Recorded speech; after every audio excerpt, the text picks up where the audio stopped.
Hi everyone! Today I'll be talking about my visit to my grandmother's hometown of Dobson, North Carolina, where my ancestors have lived for over 350 years. I'll be discussing the two burial sites we visited and some of the ancestors that I found there.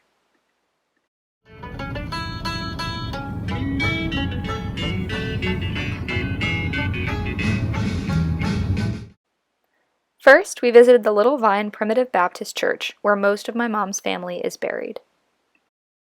One of the ancestors buried in the Little Vine graveyard is my third great-grandfather, Reuben Cave, who served as a private in Company B of the 2nd North Carolina Infantry during the Civil War.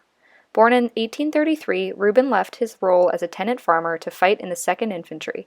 He was on active duty during monumental battles like Cold Harbor and Gettysburg and witnessed Lee's surrender to Grant at Appomattox Courthouse. He survived the war to return to farming with his wife Adeline and 9 children, and finally died in 1905 and was buried in the graveyard of Little Vine Primitive Baptist Church. Several of his letters have been preserved and published by the town of Dobson. Next, we found the graves of my second great-aunts Nettie and Peggy Cave. The girls were my great-grandfather's sisters who both passed away in 1907, when Peggy was 8 months old and Hetty was 5 years old.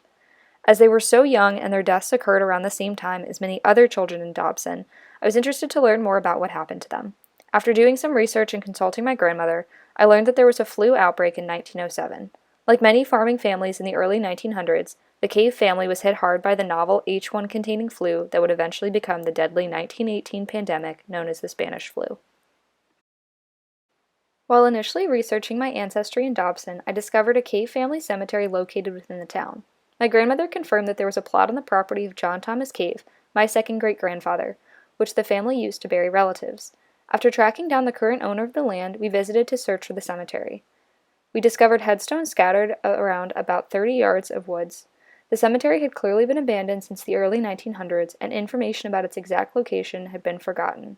We found about 25 headstones in total, and were able to read the inscription on about 10 of them.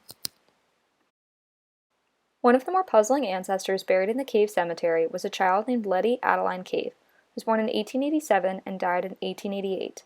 I researched her own ancestry and a few other resources, but found no information about her parents.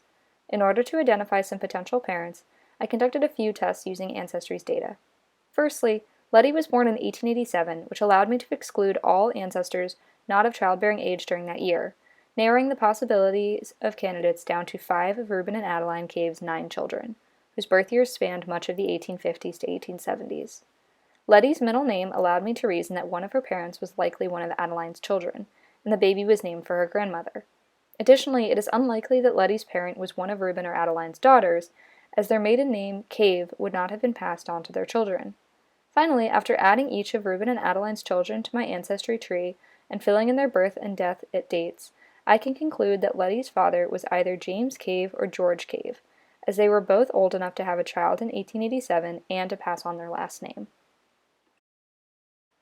Visiting my maternal grandmother's home in Dobson, North Carolina, allowed me to fill in the gaps about some of my family history while discovering new mysteries to continue exploring. Thanks for watching!